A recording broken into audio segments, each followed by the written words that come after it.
अस्सलाम वालेकुम नाज़रीन, welcome to the show biz talk. मैं हूं आपकी मेज़बान नताशा हसीब। मार्केट के सेंटिमेंट्स दोबारा एक करेक्टिव मूड पे दिखाई दे रहे हैं, यानी कि आज की मार्केट में it's a last trading session, Friday का दिन था, 4:30 मार्केट क्लोजर हुआ।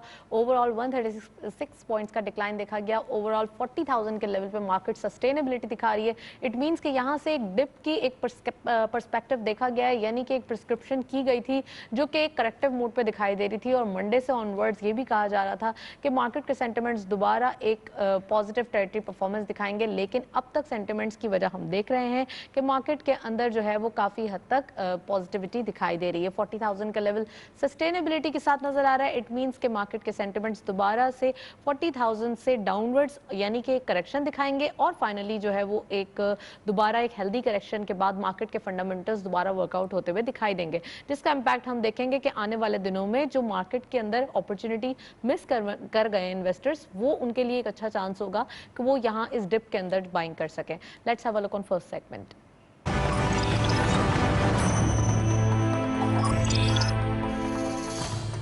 मार्केट हाइलाइट्स देखते चलते हैं, आज की मार्केट की परफॉर्मेंस क्या रही। ओपन हुई मार्केट 40,166.12 के लेवल पर। हायर साइड पे मार्केट गई 40,465.95, lower was 39,971.11 and finally closer 40,029.69 का, यानी 136.43 का डिक्लाइन आज की मार्केट पे देखा गया। टर्नओवर में करंटली मार्केट ने 727.51 मिलियन शेयर ट्रेड किए हैं। कल हम काफ़ी ज़्यादा वॉल्यूम जनरेट कर गए थे, तो एक आज एक डिक्लाइन नहीं कह सकते, लेकिन ये है कि नॉर्मल वैल्यूएशन है। 99.26 का डिक्लाइन देखा गया। 22.97 वैल्यू रही, यानी कि 22 बिलियन रुपीस का काम आज की मार्केट में देखा गया। और वॉल्यूम लीडर्स में all scream being in green territory, WTL इस लिस्ट को लीड कर रहे हैं 0.03 के माइनर इजाफे के साथ 1.48 पे क्लोजर। 143.81 मिलियन शेयर ट्रेड किए गए। PIBTL सेकंड स्क्वाड पे 0.78 का इजाफा देखा गया। 12.17 पे क्लोजर। 52.39 मिलियन शेयर ट्रेड किए गए। यूनिटी फूड्स लास्टली 1 रुपी का अपर लॉक, 13.24 पे क्लोजर। 50.40 का कारोबार रहा। ये था वॉल्यूम लीडर्स। WTL अगेन हम देख रहे हैं लाइमलाइट में आज भी दिखाई दिया है। कल भी हमने देखा था काफ़ी अच्छे वॉल्यूम्स जनरेट हुए थे, कुछ न्यूज़ थी इसके बारे में। आज भी हमने यही इसका इम्पैक्ट देखा है। लेट्स सी मंडे से क्या जो है वो स्क्रिप्ट्स की वाइज परफॉर्मेंस रहती है और इसका इम्पैक्ट क्या आता है। नेक्स्ट सेगमेंट की तरफ चलते हैं।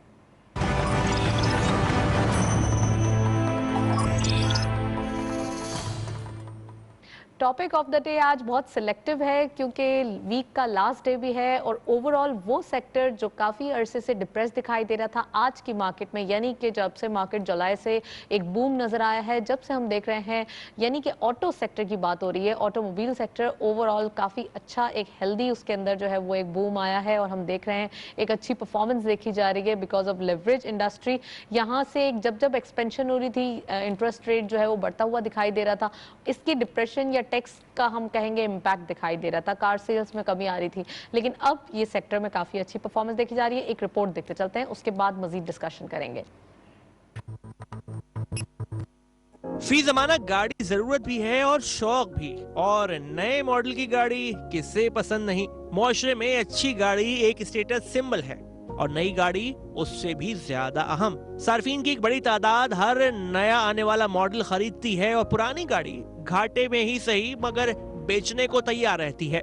लेकिन यह भी हकीकत है कि गाड़ियां पिछले कई बरसों से महंगी होती जा रही हैं, जिसकी एक अहम वजह आलमी मईशत पर दबाव और डॉलर की कीमत में अदम इस्तेहकाम भी है। पाकिस्तान में तैयार होने वाली गाड़ियों के बहुत से पुर्जे बैरून मुल्क से दरामद किए जाते हैं, इसीलिए गाड़ी की कीमत में इस बात का बहुत अमल दखल है कि वो कितनी हद तक मुकामी तौर पर तैयार की गई है। चूंकि पाकिस्तान में गाड़ियां असेंबल भी की जाती हैं, इसीलिए एक बहुत बड़ा मसला मुकामी सतह पर इसकी तैयारी का भी है। अगरचे पाकिस्तान में मजदूरी सस्ती है, लेकिन गाड़ी महंगी होने में मकामी सतह पर तैयारी का बहुत बड़ा किरदार है, खासतौर पर ऐसे माहौल में कि जब डॉलर के मुकाबले में रुपया गैर मुस्तहकम हो। ये कोई ढकी छुपी बात नहीं कि पाकिस्तानी गाड़ियां बनाने की सनत में मुख्तलिफ दर्जे की गाड़ियों में न सिर्फ तलब और रसद के दरमियान एक बहुत बड़ी खलीज है, बल्कि कुछ जगह तो मुसाबिकत बिल्कुल भी नहीं है। मगर पाकिस्तान में गाड़ियां बनाने की सनत को हुकूमत की जानिब से ऑटोमोटिव डेवलपमेंट पॉलिसी से काफी उम्मीदें वाबस्ता हैं। गाड़ी बनाने वाली बैनुल-अक़वामी कंपनीज जैसे कि फ्रांस, जर्मनी, मलेशिया और कुछ दूसरी कंपनीज ने भी पाकिस्तान में अपने पैदावारी यूनिट बनाने में दिलचस्पी का इजहार किया है। इससे उम्मीद है कि इन कंपनीज की आमद से न सिर्फ गाड़ियों की कीमत में कमी वाक़ई होगी, बल्कि एक ऐसा मुसाबिकाना माहौल परवान चढ़ेगा जिससे मौजूदा गाड़ियां बनाने वालों की तलब और रसद में मौजूद तवाज़ुन को मजीद तक़वियत मिलेगी और सरमायाकारी और नई कंपनियों की मदद से इस तवाज़ुन को दुरुस्त किया जा सकेगा। यही वजह है कि हुकूमत वक्त माशी हालात को बेहतर करने के साथ साथ रुपए को डॉलर के मुकाबले में मुस्तहकम करने पर भी भरपूर तवज्जो दे रही है। रिपोर्ट आपने देखी ऑटो सेक्टर के हवाले से जो चैलेंजेस नज़र आ रहे थे, लेकिन अभी भी कुछ चैलेंजेस हैं जिस पर बात करने की ज़रूरत है। और ये पॉलिसीज़ अगर बन जाती हैं प्रॉपर्ली तो यहाँ से इसके शेयर प्राइस में आगे इजाफा तो होगा ही, लेकिन अगर कार सेल्स की बात की जाए तो वहाँ भी काफ़ी हद तक कह सकते हैं कि एक पॉजिटिव टेरिटरी परफॉर्मेंस दिखाई दे सकती है। इन तमाम चीज़ों पर बात करने के लिए हमारे साथ ओवर कॉल मौजूद है रज़ा जाफरी साहब, उनको प्रोग्राम में खुशामदीद कहते हैं। अस्सलाम वालेकुम sir, welcome to the show. जी वालेकुम, बहुत शुक्रिया।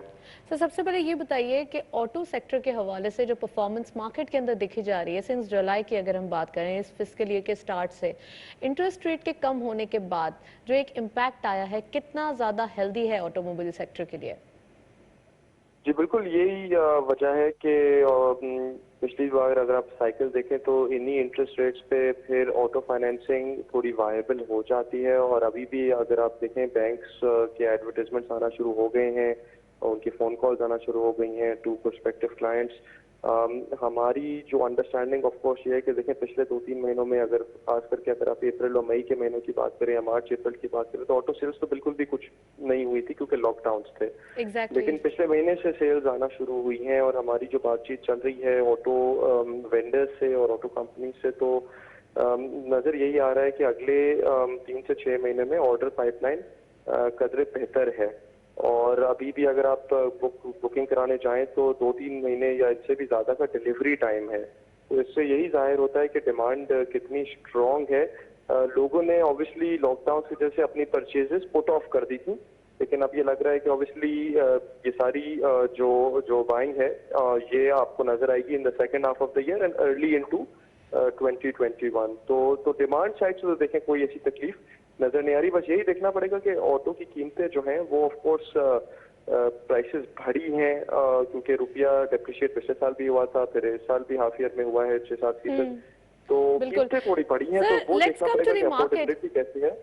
जी Raza Sahab, let's come to the market. Overall आज की मार्केट को कैसे स्पेसिफाई करेंगे, क्योंकि मार्केट के अंदर आज जो है एक करेक्शन मोड देखा गया है लेकिन वेल अबव 40,000 साइकोलॉजिकल बैरियर, तो इट मींस के ओवरऑल 40,000 का साइकोलॉजिकल बैरियर तो अभी सस्टेन है लेकिन एक करेक्टिव मोड भी है।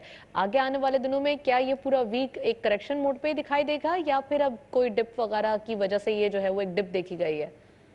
देखिए ऑब्वियसली बहुत अच्छी रैली हुई है, साल के शुरू के लेवल्स ऑलमोस्ट आ गए हैं, प्री कोविड लेवल्स हमारे इंडेक्स ने अचीव कर लिए हैं ऑलमोस्ट। और अभी भी मार्केट कोई, मैं ये नहीं कहूँगा कि ये कोई एक्सपेंसिव मार्केट है। अगर आप पिछले 10 साल का एवरेज में 10-15 साल का तो हमारा एवरेज 9 टाइम्स का प्राइस टू अर्निंग्स रहा है, अभी भी फॉरवर्ड पे 8 टाइम से कम है। तो ऐसी बात नहीं है कि कोई बहुत महंगी मार्केट है, लेकिन सर्टनली जुलाई में अगर आप देखें 14% मार्केट ने गेन करा, अगस्त में भी अच्छा रन है। पिछले 26-27 ट्रेडिंग सेशंस में if memory serves me right 23 या 24 दिन हम लगातार ऊपर ही गए हैं।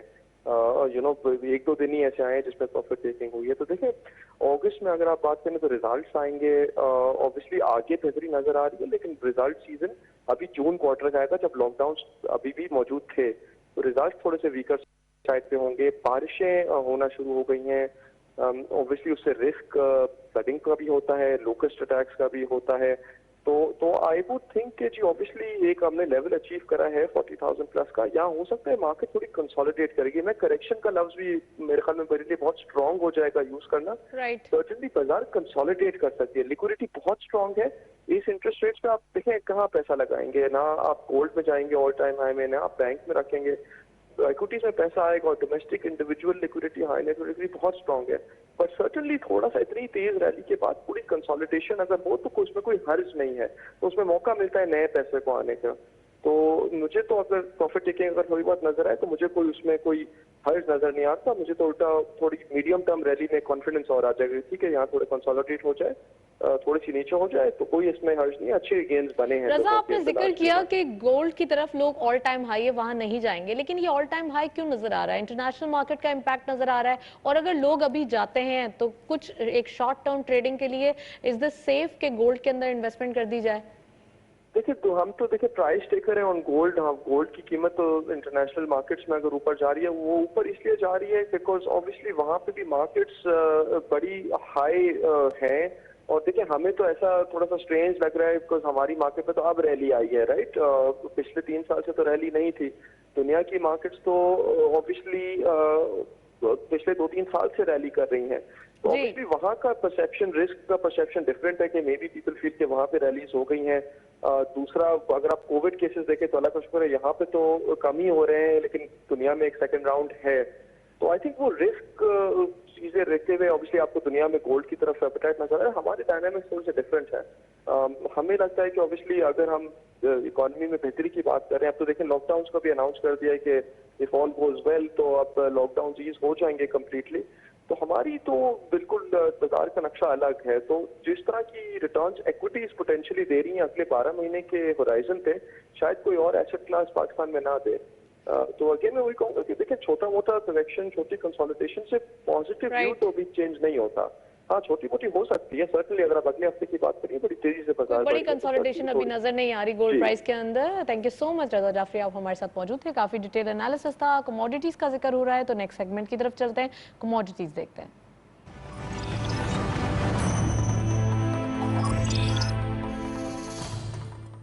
कमोडिटीज और करेंसी से क्या अपडेट्स हैं आज की मार्केट में, लेट्स सी। गोल्ड की पर तोला प्राइस 129,654 रुपीज। इट मीन्स कि कल और आज सेम दिखाई दे रही है 129। गोल्ड पर 10 ग्राम 111,276 रुपीज। गोल्ड पर 10 ग्राम इंटरनेशनल गोल्ड रेट पर हाउस $2,059.32। ऑयल WTI पर बैरल $41.55। ऑयल ब्रेंट क्रूड पर बैरल $44.73। ऑयल मार्केट की बात करें, इंटरनेशनली ऑयल प्राइस, तो यहाँ भी एक पॉजिटिविटी आ रही है। इट मीन्स के डेली बेसिस पे जैसे जैसे लॉकडाउन रिलीज होता हुआ दिखाई दे रहा है, ऑयल प्राइसेस भी इंक्रीज होते हुए दिखाई दे रहे हैं। नेक्स्टली करेंसीज में यूरो सबसे पहले बाइंग रही 195 rupees, selling was 198। UK pound buying रही 218 rupees, selling was 224। And lastly US dollar buying रही 167.80, सेलिंग वाज 168.50। डॉलर प्राइस भी 167 टू 168 दिखाई दे रहे हैं। इट मीन्स कि यहाँ भी एक फ्लक्चुएशन कल की तरह आज भी दिखाई देती है। Saudi riyal buying at 44.50, selling was 45 rupees. UAE dirham buying at 45.50, selling was 46 rupees. And lastly Kuwaiti dinar buying रही 521 रुपीज, सेलिंग वाज 523.50। ये था फॉरेक्स और कमोडिटी का latest update. Internationally oil price और डॉलर प्राइस दोनों fluctuate करते हुए दिखाई दे रही हैं। डेप्रिसिएशन कहीं दिखाई ना दे, लेकिन करेंसीज में ये एक फियर हमेशा रहता है कि डेप्रिसिएशन हो जाए तो मार्केट का इससे जो है वो एक इंटरप्शन हो जाता है। इन तमाम चीज़ों पर बात करने के लिए ताहिर अब्बास साहब हमारे साथ ओवर कॉल मौजूद हैं, उनको वेलकम करते हैं। अस्सलाम वालेकुम sir, welcome to the show. वालेकुम सलाम। ताहिर, सबसे पहले ये बताइए कि ओवरऑल मार्केट के सेंटिमेंट्स आज यानी कि एक कंसोलिडेशन और एक करेक्शन मोड पे दिखाई दिए, आने वाले दिनों में क्या दिखाई दे रहा है नियर टर्म में? देखिए, मार्केट के लिए करेक्शन हमेशा जो है वो हेल्दी होती है, और थोड़ी बहुत करेक्शन आना is a good for market. Overall going forward जो भी डेवलपमेंट्स हैं वो काफ़ी पॉजिटिव हैं। गवर्नमेंट ने जो है वो लॉकडाउन ख़त्म कर दिया है, इंटरेस्ट रेट जो है वो काफ़ी नीचे हैं, मार्केट में लिक्विडिटी जो है वो बहुत ज़्यादा अवेलेबल है, और गोइंग फॉरवर्ड इंटरेस्ट रेट अगले 1 साल तक बढ़ते हुए भी नजर नहीं आ रहे। और obviously due to the pandemic situation government की भी ये प्रायोरिटी रही है कि इकोनॉमिक ग्रोथ को सपोर्ट किया जाए और कंज्यूमर स्पेंडिंग को और डिमांड को जो है रिवाइज किया जाए। यही रीजन है कि गवर्नमेंट एक्सपेक्टेड है कि गवर्नमेंट इंटरेस्ट रेट को जो है एटलीस्ट 1 साल तक इन्हीं लेवल्स पे जो है वो मेंटेन करेगी। तो डिस्पाइट द फैक्ट कि आज मार्केट थोड़ी बहुत करेक्शन हुई है, मार्केट जो है वो काफी बेहतर लगती है आगे चलते हुए भी। जिस तरह लॉकडाउन खत्म हो जाएगा और डिमांड रिवाइव करेगी, मार्केट की वैल्यूएशन मेरे ख्याल में और बेहतर होगी। इस वक्त मार्केट का जो फॉरवर्ड पी है वो 7.3 है। मार्केट का ऑन एवरेज पिछले 10 साल का एवरेज पी 8 का रहा है। तो लगता है ऐसा है कि मार्केट अपने मीन पी पे जो है वो रिवर्ट करेगी, और आगे जाते हुए जो है वो पॉजिटिविटी जो है वो ही नजर आती है। इसके अलावा अगर हम इकोनॉमी साइड पे भी देखें तो जो हमारी एक्सटर्नल पोजीशन है वो काफी बेहतर है। फिस्कल साइड पे जो टैक्स कलेक्शन के नंबर हैं वो बेहतर हैं, डेवलपमेंट प्रोजेक्ट जो हैं वो डिफरेंट आ रहे हैं, तो हमारी इकोनॉमी पे भी जो है वो चीज़ें आस्ते आस्ते रिवाइव हो रही हैं। अब करेंसी भी जो है वो हमें स्टेबल लगती है। कल ही स्टेट बैंक ने रियल इफेक्टिव एक्सचेंज रेट के नंबर रिलीज किए हैं, वो तकरीबन 93 के करीब हैं। इसका मतलब कोई मेजर डिप्रिसिएशन हमें करेंसी की साइड पे भी नजर नहीं आती, तो ओवरऑल मार्केट जो है वो यहाँ से अच्छी लगती है आगे जाते हुए। मेजर कोई करेक्शन दिखाई नहीं दे रही। स्टेट बैंक ऑफ पाकिस्तान ने भी कुछ मेजर्स लिए हैं अकाउंट्स, जो इंटरनेशनल अकाउंट्स हैं उनके बारे में, और इस लोकल अकाउंट्स के बारे में भी फॉर टैक्स कलेक्शन, वो कुछ बता सकते हैं? कुछ न्यूज़ है इसके बारे में? जी जी, बेसिकली कल जो है वो गवर्नमेंट ने बेसिकली इन्वेस्टमेंट को प्रमोट करने के लिए जो है वो नॉन रेसिडेंट पाकिस्तानी जो हैं हमारे जो एक्सपर्ट्स हैं, फॉरेन एक्सपर्ट्स हैं, उन पे उनका जो एक अकाउंट होता है NRV account, non resident Pakistani account, उसके थ्रू जो है वो स्टॉक एक्सचेंज में इन्वेस्टमेंट जो है वो अलाउ की है। और उसी तरीके से जो उसकी सेटलमेंट है और जो जिस तरीके से CDC इन्वॉल्व होता है या रिपेट्रिएशन होती है या डिविडेंड क्रेडिट होता है, डिविडेंड होता है, तो वो काफ़ी ज़्यादा आसानी हो जाएगी नॉन रेसिडेंट पाकिस्तानीज के लिए मार्केट में इन्वेस्ट करना।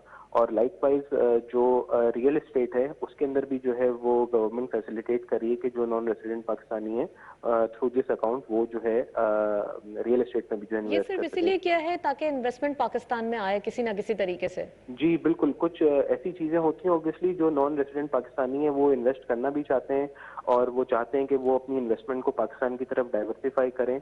और ऑब्वियसली पाकिस्तान में रिटर्न बहुत अच्छे हैं, अगर आप कंपेयर कर लें मार्केट का रिटर्न कंपेयर कर लें, रियल एस्टेट का रिटर्न कंपेयर कर लें, तो ऑब्वियसली नॉन रेसिडेंट पाकिस्तानी जो है वो पाकिस्तान में इन्वेस्ट करना चाहते हैं, तो उनको गवर्नमेंट जो है वो मैक्सिमम तरीके से फैसिलिटेट करने की कोशिश कर रही है। और ये बहुत अच्छा जो है वो डिसीजन है गवर्नमेंट का, और इससे एक्सपेक्टेड है कि जो नॉन रेसिडेंट पाकिस्तानी की इन्वेस्टमेंट है वो पाकिस्तान की तरफ रूट होगी। अच्छा ताहिर, डेली बेसिस पे जो वॉल्यूम लीडर्स बन रहे हैं उनके अंदर कभी एक क्वेश्चन क्रिएट हो रहा है बाइंग का और कभी ज्यादा सेलिंग के हवाले से आ रहा है, तो अभी वो स्क्रिप्ट सेफ हैं जिनके अंदर एंट्री ले जा सकती है, यानी कि जो इन्वेस्टर्स हैं, न्यू इन्वेस्टर्स, वो इन तमाम स्क्रिप्ट्स में एंट्री ले सकते हैं? जी देखिए, मार्केट में वॉल्यूम जो है वो बहुत अच्छा जनरेट हो रहा है। अगर आप कल का भी वॉल्यूम देखें तो तकरीबन फ्यूचर मिला के 900 मिलियन शेयर्स का जो है वो काम हुआ था। और इसी तरह अगर आप हिस्टोरिकल ट्रेंड पिछले एक हफ्ते का देख लें तो मार्केट के वॉल्यूम इनकरेजिंग है। ये इस बात की इंडिकेशन है कि जो इन्वेस्टर्स का कॉन्फिडेंस है मार्केट पे, जो इन्वेस्टर्स का कॉन्फिडेंस है इकोनॉमी पे, और जो उनका इंटरेस्ट है मार्केट में वो इंटैक्ट है। और जहाँ तक आपकी बात रही इन्वेस्ट करने की, तो यस, ब्लू चिप आइटम जो हैं जिनमें जो है जिनका आउटलुक अच्छा लगता है, स्पेशली ENP सेक्टर हो गया, इसके अलावा बैंकिंग सेक्टर हो गया, इसके अलावा सीमेंट सेक्टर हो गया, और फर्टिलाइजर सेक्टर हो गया, केमिकल सेक्टर हो गया, इनमें बिल्कुल जो है वो इन्वेस्ट किया जा सकता है। क्योंकि जब इकोनॉमी रिवाइव होती है तो ऑब्वियसली जिस तरह चीजें खुलना शुरू होती हैं तो कंज्यूमर की जो डिमांड है वो भी अप होना शुरू। जैसे जैसे लॉकडाउन ईज होता जा रहा है, यानी कि रिलीज हो रहा है, जैसे जैसे हम देख रहे हैं एक रिलीफ मिलता जा रहा है, तो वहीं पर मार्केट के अंदर भी अपॉर्चुनिटीज क्रिएट हो रही हैं। जैसे कि ENP सेक्टर की आपने बात की, ENP की, कि काफी हद तक वहाँ पे क्वेश्चन क्रिएट हो रहा है कि वहाँ बाइंग अपॉर्चुनिटीज बन रही है, तो इज दैट ट्रू? जी बिल्कुल, आप देखें तो जो ENP सेक्टर में डिक्लाइन आया था वो जब back in March and April oil prices crash हुई थी, तो वहाँ पे जो है हमारा लोकल ENP सेक्टर भी ऑब्वियसली उससे हर्ट हुआ था। लेकिन अभी अगर आप देखें तो इंटरनेशनल ऑयल प्राइसेस 40 से 43 की रेंज में, और एक्सपेक्टेड है कि ये अभी यहाँ पे कंसोलिडेट करेगी और आगे जाते हुए जिस तरह ओवरऑल दुनिया में लॉकडाउन खत्म होगा, लॉकडाउन ईज ऑफ होगा, तो इंटरनेशनल ऑयल प्राइस बढ़ेगी तो वो लोकल ENP के लिए भी बेनिफिशियल होगा। तो बिल्कुल ENP सेक्टर में जो है वो इन्वेस्टमेंट अपॉर्चुनिटी बनती है।